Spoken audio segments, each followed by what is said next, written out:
chers messieurs sur le plateau, en quelques minutes, cap à présent sur le Burkina Faso, mais également sur la Guinée-Conakry qui demande une prorogation de délai, le délai dont la CEDEAO a décidé d'écourter la période de transition. Pour la Guinée-Conakry, il faudrait revoir ce délai car le pays fait face à des évolutions récentes et donc il faut une période d'adaptation. Pour le Burkina Faso, pratiquement le même discours. Le pays est dans une étape assez sensible. Il faudrait permettre à l'État du Burkina Faso de mettre en œuvre certains mécanismes avant de respecter cette période de transition. Monsieur Mandé,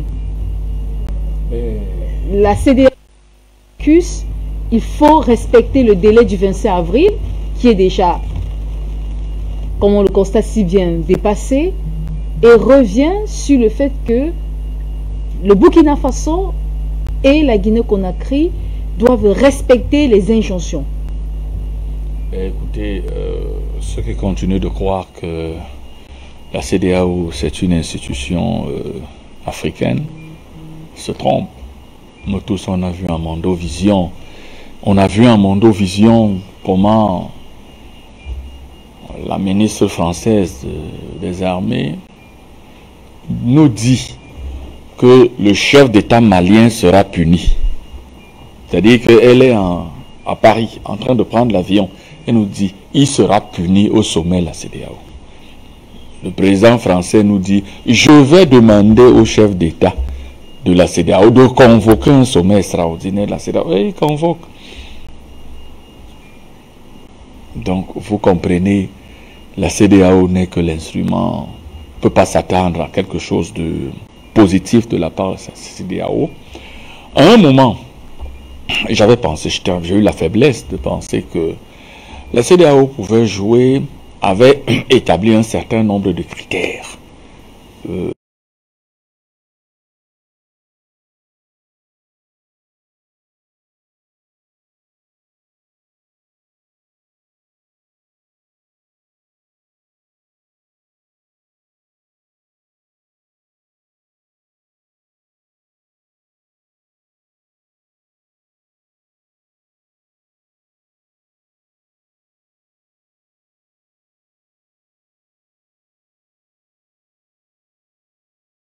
Feudataire de la CEDEAO.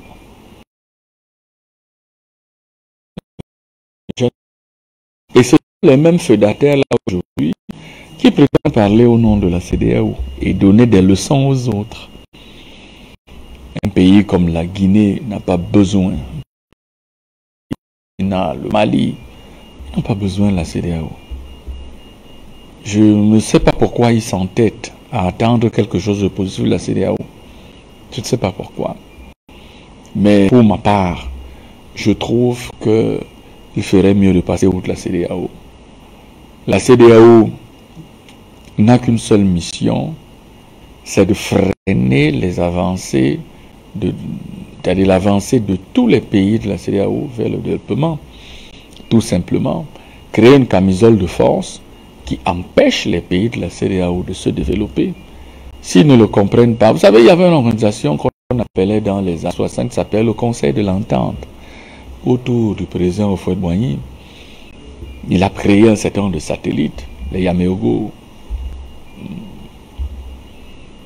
Moussa Traoré. Il fallait créer des entités qui puissent lui obéir au doigt et à l'œil, implémenter sur le terrain ce que Paris a décidé, le maître a décidé.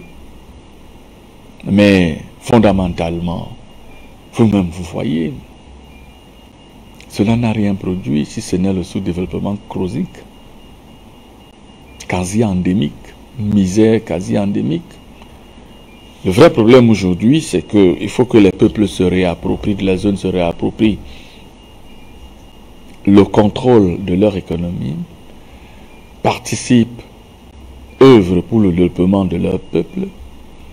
Sur le plan politique, ça peut attendre. La CEDEAO ne semble pas mesurer jusqu'au bout la trajectoire, le moment de l'histoire. Elle ne semble pas tenir compte à sa juste mesure les moments de l'histoire. L'histoire qui est en train de s'écrire en lettres majuscules en Afrique. La CEDEAO est complètement à rebours. Complètement à rebours.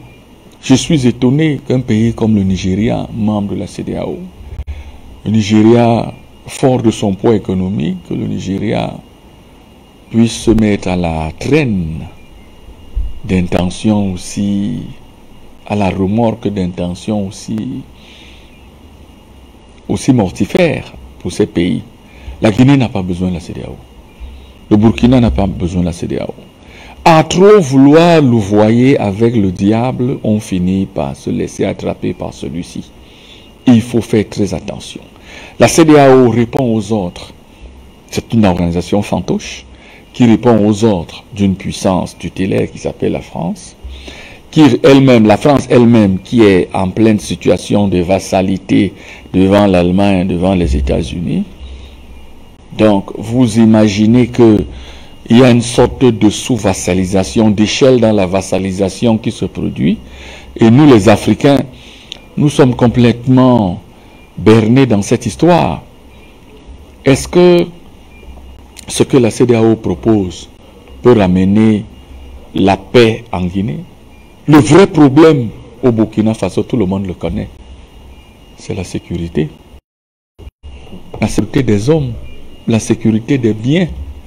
Si le pays n'est pas sécurisé, le fameux Burkina qui était réputé pour sa joie de vivre, le jour que vous alliez à Ouagadougou, vous avez l'impression d'être dans votre village. Le degré d'hospitalité des populations burkinabées, cette hospitalité était légendaire. Mais aujourd'hui, les gens, même à Ouaga, les gens ont peur. Dans le nord du pays, les gens ont peur. Les gens ont déserté leurs champs. Les gens ont déserté leur vie, leur village, où ils avaient tous leurs des attaches séculaires. Et qu'est-ce que la CEDEAO leur répond? Pour lutter contre ces bandits, il faut organiser les élections sans tarder. Comme si en 1940, lorsque la France était colonisée par la... Parce qu'ils n'aiment pas parler de colonie, ils aiment dire occupation. Lorsque la France était colonisée par les Allemands en 1940, pouvaient-ils organiser une seule élection? Ils ont attendu 6 ans. En 1946, il y a même eu un gouvernement provisoire jusqu'en 1946 pour organiser la moindre élection. On a donné les pleins pouvoirs au maréchal Pétain. On n'a pas organisé la moindre élection. Pourquoi vouloir organiser? Pourquoi mettre la pression sur le Burkina qui a des enjeux sécuritaires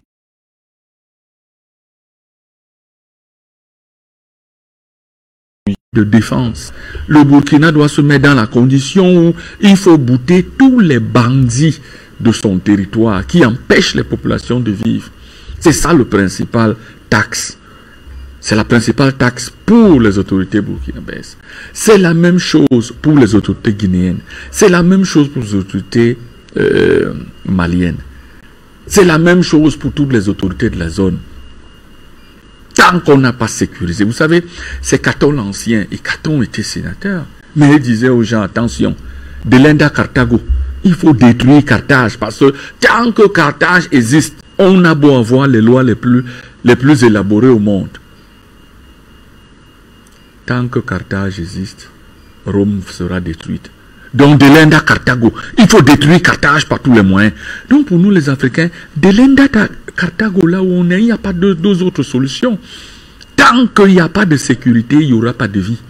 Je ne sais pas quelle élection on va organiser dans l'insécurité. Tout simplement parce qu'on veut mettre des dirigeants fallot qu'on peut contrôler au doigt à l'œil, qui vont fuir, oublier toutes les aspirations du peuple et vont servir sur un plan en main les richesses du pays à la France.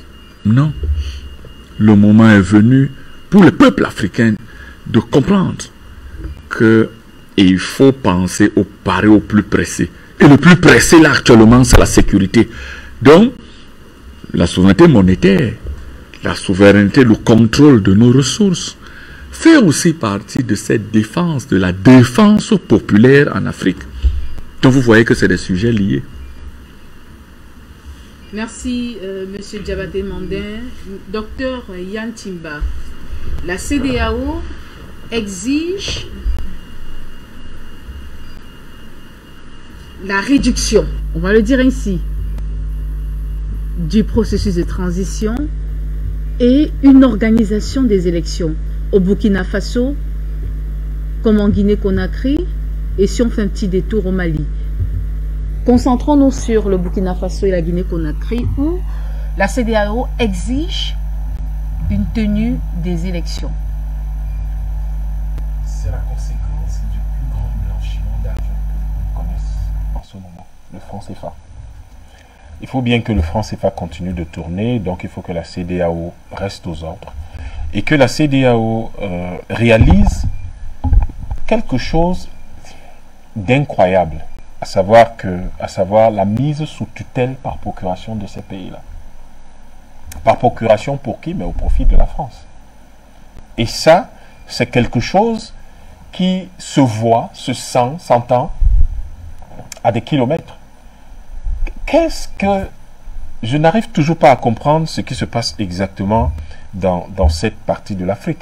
Vous mettez les gens sous tutelle, tout simplement, même pas pour votre propre profit, mais pour le profit d'un tiers qui, lui, n'a même pas la capacité de venir parler fort à ces gens-là. Mais si la France veut continuer sa tutelle sur ces pays, elle n'avait qu'à venir continuer à leur parler. Elle s'est fait renvoyer du Mali. Je crois que les deux autres pays devraient prendre exemple sur le Mali et donner la réponse que le Mali a donnée. Donc, vous n'avez aucune contrepartie qui pourrait amener ces pays à penser que le problème fondamental auquel ils sont confrontés, vous êtes capable de vous en occuper. Mais aucune contrepartie, mais vous voulez quand même une mise sous tutelle. Je ne savais pas que la CEDEAO était les États-Unis d'Afrique de l'Ouest. Mais s'il y a les États-Unis d'Afrique de l'Ouest, à ce moment-là, la mollesse sécuritaire de la CEDEAO est un crime. C'est un crime sérieux. Parce que si vous voulez dire que les pays, vous les mettez sous tutelle, de deux choses l'une. Soit donc, vous avez créé le chaos et vous justifiez donc votre action actuelle par le chaos que vous avez créé. Je voudrais croire que ce n'est pas la CEDEAO. Je voudrais croire que c'est celui qui a donné procuration à la CEDEAO peut-être. Mais je voudrais croire que ce n'est pas non plus lui. Deuxièmement, il y a effectivement une situation qui est grave, qui atteint un tel niveau de gravité que vous estimez que ces pays-là ne sont pas capables de gérer cette situation. Malheureusement, l'exemple malien vous contredit. Et lorsqu'on est face à ce genre de refoulement qui est présenté, de déni qui est présenté par une situation particulière, un exemple dans l'histoire, en fait, ce qu'on fait, c'est qu'on se calme un peu. Et je crois qu'aujourd'hui, considérer que ces États sont membres de la CEDEAO, mais pas des États associés dans le cadre de la CEDEAO, ne donne justement aucun droit à la CEDEAO de leur dire ce qu'ils ont à faire, ce qu'ils n'ont pas à faire. Et à partir de ce moment, la CEDEAO devrait plutôt leur demander qu'avez-vous décidé de faire, comment pouvons-nous vous appuyer pour que la situation redevienne à la normale. Mais cela me permet, si vous voulez, de dire une chose que je répète depuis un certain nombre d'années. La manière dont les élections sont organisées en Afrique, particulièrement les élections présidentielles, c'est un dol. En fait, il faut effectivement, c'est une dynamique politique que d'avoir des générations différentes, nouvelles qui accèdent au pouvoir. Mais le problème en Afrique, c'est que ces changements à la tête de nos États n'apportent aucune alternance sur le plan politique, n'apportent rien de nouveau sur le plan politique et ne permettent pas de construire avec le temps des dynamiques de construction, de construire des dynamiques, si vous voulez, de fabrication d'un avenir meilleur pour les populations. Et c'est probablement ça le plus grand problème, et c'est pour ça que les gens comme Touadéra, qui lui, il a été élu, font problème à la tête des États africains et donnent le sentiment aux autres chefs d'État, et cela amène un certain nombre de chefs d'État à croire que c'est un très mauvais exemple pour les populations de leur pays. Non, la CEDEAO n'a pas à exiger ce genre de choses, n'a pas à demander comment ces gens-là, ils veulent, n'a pas à exiger quoi que ce soit à ces gens-là de s'organiser d'une manière ou d'une autre. Elle a à s'informer, à demander comment elle peut contribuer et pour que la situation s'améliore et se normalise, c'est tout. On ne voit pas très bien pourquoi elle vient donner des exigences à tel ou tel peuple, mais cette mise sous tutelle par procuration, certains vont en rendre compte le moment venu, parce que les peuples ne l'oublieront pas. Monsieur André Christelle Fanga. Oui. Quelle est votre lecture de la situation? Alors, vous savez ce que je pense Tout de la simplement. CEDEAO. Vous savez ce que je pense de la CEDEAO. Non, la CEDEAO, qui est l'élément, l'instrument, parce que le vrai président de la CEDEAO s'appelle Emmanuel Macron, qui est le président en exercice de la CEDEAO, n'est pas capable de prendre des décisions dans nos États. Pourquoi quand je le dis, c'est parce que c'est lui qui donne les ordres, c'est lui qui impose, c'est lui qui dit ce qu'il pense et les autres obéissent au doigt et à l'œil, au doigt et à l'œil. Donc, la CEDEAO institution ne vaut plus rien, alors que la CEDEAO des peuples, elle est en marche. Cette dynamique est en marche. Pourquoi? Parce que c'est les peuples aujourd'hui qui gouvernent aujourd'hui dans cette CEDEAO. Parce que s'il fallait exiger une date pour les élections, on a exigé en Côte d'Ivoire, on a vu le résultat. Le résultat, on nous a fabriqué un criminel de guerre qui est devenu chef d'État. Un criminel voyou bandit, Alassane Dramane Ouattara, est devenu chef d'État. Et qu'est devenu la Côte d'Ivoire aujourd'hui? Rien du tout. Donc, quand vous allez exiger davantage les élections, ou bien, je ne sais pas quoi, un semblant de démocratie, je voudrais rappeler aux gens, parce qu'il y a des gens qui m'ont écrit justement à ce sujet par rapport à comment je prends des positions assez tranchées. Je voudrais vous rappeler qu'il a failli avoir coup d'État au ciel, chez Dieu. Donc, dans l'organisation divine, il y a quelqu'un qui s'est engagé à faire un coup d'État. Et il a pris la moitié des anges pour faire le coup d'État avec. Malheureusement, le camp d'en face était plus fort, donc le camp d'en face l'a chassé du royaume de Dieu et l'a renvoyé quelque part dans les abîmes. Donc, si au ciel il a failli avoir coup d'État, ça veut dire que les coups d'État peuvent être des solutions à certains problèmes. Si chez nous en Afrique, n'est-ce pas, nous avons des gens qui sont incapables d'obéir à la volonté du peuple alors que ce peuple décide de les chasser du pouvoir, comme nous avons l'exemple de M. Blaise Compaoré, comme nous avons l'exemple de M. celui qu'on vient de chasser encore Burkina Faso, là, vous l'appelez Rochemar Kaboré, incapable de refaire des réformes dans l'armée.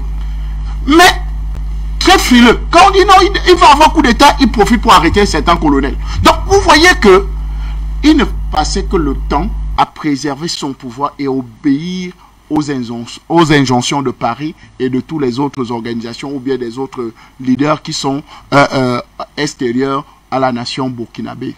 Donc aujourd'hui, quand nous regardons cette situation, Guinée-Conakry, oui, nous avons vu, est-ce que le coup d'État était favorable? On ne pense pas, bon, c'est arrivé. Mais maintenant, au vu des décisions que monsieur, vous l'appelez, c'est lieutenant-colonel ou bien colonel Doumbouya, une fabrication comme ça, hasardeuse, de grade, c'est arrivé comme ça, bon, ok, il est là. Mais est-ce que c'est la CEDEAO qui doit exiger un calendrier pour les élections? Non, je crois que ça doit être la volonté populaire du peuple. Et je pense qu'à chaque fois que le peuple a voulu quelque chose, l'armée patriote l'a accompagné dans cette volonté-là. Et je crois que la situation au Burkina Faso, elle est un peu plus correcte parce que c'est le peuple qui a voulu le départ de Rochemar Kaboré. Maintenant que les autorités militaires de transition sont là, il faut maintenant trouver que le peuple lui-même, le Mali a fait un travail excellent. C'est-à-dire, ils ont mis en place des assises nationales du peuple qui ont décidé que non, la transition peut faire 5 ans. Si les Burkinabés sont capables aussi d'organiser des assises du peuple et décider aussi d'une transition qui peut aller à 1 an, 2 ans, 3 ans, 4 ans, 5 ans, ça dépend.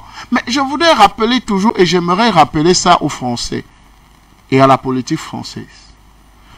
Quand c'est chez nous en Afrique, ils taxent ça de dictature, d'antidémocratie. Vous connaissez François Hollande? Il était président français. Sa compagne, parce qu'il n'était pas marié, avec Ségolène Royal, ils ont 4 enfants, a été candidat à l'élection présidentielle, c'est-à-dire la démocratie litique. Monsieur a été président, madame aussi, grande candidate à une élection présidentielle en France. Si c'était chez nous en Afrique, on allait dire que non, c'est incroyable. Bon, quittons un peu la France. Et vous allez retrouver que François Hollande est de Corrèze, et je crois que c'était Jean Chirac ou Mitterrand, qui est aussi de Corrèze, donc du même village.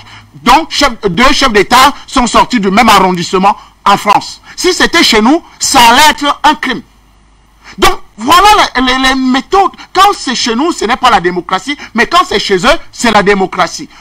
Allons aux États-Unis. Nous avons vu quand même George Bush père, président, George Bush fils, président. Nous avons vu frère Bush, gouverneur des États, plusieurs sénateurs et tout le reste. Donc toute une famille a régné sur les États-Unis pendant des décennies. D'ailleurs même, les réseaux Bush continuaient à gouverner jusqu'à maintenant. Donc quand nous avons ça, on parle de démocratie. Deuxième exemple, aux États-Unis toujours. Nous avons, vous connaissez Bill Clinton, n'est-ce pas? Bill Clinton était président des États-Unis. Hillary Clinton était quoi? Candidate à l'élection présidentielle aux États-Unis. À moins virgule, elle allait être présidente des États-Unis. Monsieur et dame, mariés officiellement. On connaissait, pour au moins l'autre là, il ne prenait pas le scooter pour aller chercher dans le quartier comme l'autre.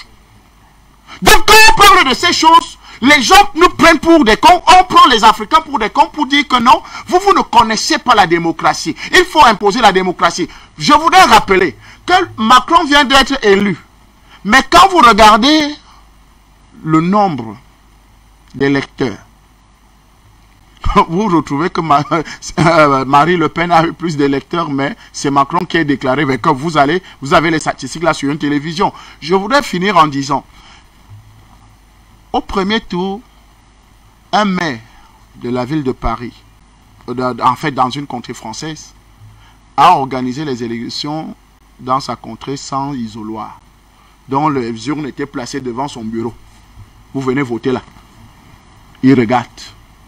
Si c'était chez nous en Afrique, on allait crier au scandale. Il y a eu des fraudes comme ça, il y a eu des manipulations comme ça. Donc, pour essayer de dire quoi? Pour essayer de dire que laissez-nous aller au rythme, à notre rythme, de notre façon, pour construire notre démocratie. Si c'est les transitions militaires qui peuvent nous aider à apporter le développement, alors je voudrais rappeler qu'il y a eu des militaires au pouvoir, comme en Guinée équatoriale.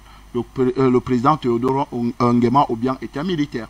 Il y a eu des présidents au pouvoir. Idriss Déby, le maréchal, était au pouvoir. Et même en France, le général de Gaulle a dirigé la France pendant 14 ans sans élection. J'en ai terminé.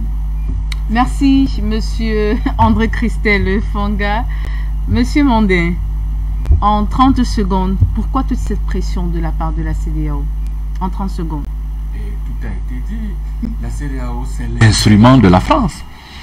C'est le cheval de Troie de la France. C'est-à-dire que la France, c'est pas des gars qui disaient Timeo Danaos Donea Ferentes. Méfiez-vous des Grecs même quand ils vous offrent un cadeau. Il faut comprendre que la CEDEAO est au service de la France. C'est l'instrument de la France. En mondovision, vous savez que Macron est maladroit. Comme un éléphant qui rentre dans un magasin de porcelaine. Il a dit devant tout le monde que je vais demander au chef d'État de la CEDEAO de se réunir pour sanctionner le Mali. Et ils se sont réunis, ils ont sanctionné le Mali. Donc il n'y a même pas un qui a pu leur dire non, monsieur le président, on était quand même habitué à une certaine élégance. Maurice Couve de Mionville, Dominique de Villepin, ah oui, Juppé, c'est quand même une sorte d'élégance dans la diplomatie. Mais il le dit comme ça. Madame Parlé dit que non, on va punir le Mali. Mais ça dit que c'est incroyable. Et 2 heures après, elle sort. Mais elle ne peut pas. Pourquoi elle ne dit pas ça en Ukraine? Elle va se placer, elle dit Poutine, tu exagères. Nous, la France, on va te frapper. Non. Mais ils le disent. Et la CEDEAO entérine. La CEDEAO entérine. Et les chefs d'État de la zone doivent comprendre. Le monde est en pleine mutation. Ce n'est plus une vue de l'esprit. Le monde est en pleine mutation. Le monde évolue. Et comme il ne veut pas tenir compte des mutations, des bouleversements qui s'opèrent dans le monde, tant pis pour eux. Ils seront surpris par les bourrasques des bourrasques populaires. Et ça, ils vont, des manifestations, des transformations du type malien ne sont pas le fruit du hasard. C'est qu'il y a eu comme une lame de fond qui a pendant longtemps travaillé la société malienne au point où la chape de plomb, c'est-à-dire la marmite, le couvercle a sauté. Oui, la marmite a tellement chauffé que le couvercle a sauté. Donc, il est clair qu'aujourd'hui, tous ces pays vont emboîter le pas au Mali. Ça, dans un avenir plus ou moins, moi je dis, faites très attention, dans un avenir, quelles que soient les ersatz, quelles que soient les actions qui sont menées dans le but de dissuader les Africains, vous vous souvenez, quand on a dit, la CEDEAO, la veille de la réunion, la CEDEAO dit, demain on va se prononcer, nous allons nous prononcer sur la monnaie de la CEDEAO. N'est-ce pas que très tôt le matin, à 6 h du matin, on a vu le président Ouattara et son ami Macron apparaître et annoncer à Mondovision que la CEDEAO a une nouvelle monnaie qui s'appelle l'ECO. Le président nigérian de leur demander qui vous a mandaté. Who gave you the mandate? Donc, c'est pour comprendre que la CEDEAO doit être détruite. La CEDEAO, dès sa création d'abord même, la CEDEAO a été créée pour détruire, pour caporaliser cette zone. Donc aujourd'hui, plus que jamais, il faut mettre fin à la CEDEAO. Parce que ça ne sert plus à rien cette histoire-là. Docteur Yang Timba, merci pour votre disponibilité. C'est moi qui vous remercie de nous donner l'occasion de partager avec nos compatriotes africains. Vous êtes analyste politique. Monsieur André Christelle Fanga, merci. C'est moi qui vous remercie. Je voudrais dire aux Africains, ce qui a commencé là, personne ne peut arrêter ça.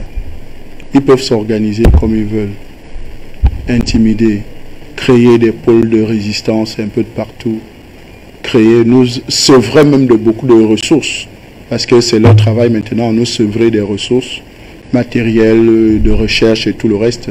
Vous êtes en rien tout le temps sanctionné sur Facebook, alors que les chroniques sont assez intéressantes. Dr Yang Timba, les recherches, on vous empêche beaucoup de choses, mais ça ne va pas arrêter le combat. Nous allons aller jusqu'au bout. Africains, nous sommes debout. Merci d'avoir répondu présent. Monsieur Paul-Henri Diabaté-Mandin, merci pour votre disponibilité chaque fois que la télévision vous contacte. Je serai toujours bon, je serai toujours sur le grill. L'Afrique ne peut pas. Afrique Média, vous savez, oui, mais Afrique Média a créé quelque chose d'incroyable en Afrique. C'est que donner la parole aux Africains, restituer la parole aux Africains, parce que les Occidentaux avaient contrôlé la parole chez nous. C'était soleil coupé. Aujourd'hui, on a remis la tête sur le cou, dont on peut parler. Merci une fois de plus au professeur Nicolas Arbo pour sa participation dans le cadre de ce programme, précisément dans la première thématique qui touchait cette actualité en République centrafricaine. Merci également à M. Emmanuel Harol, qui est consultant en crypto-monnaie, pour sa participation dans le cadre de ce programme Mérite panafricain des Premières Dames.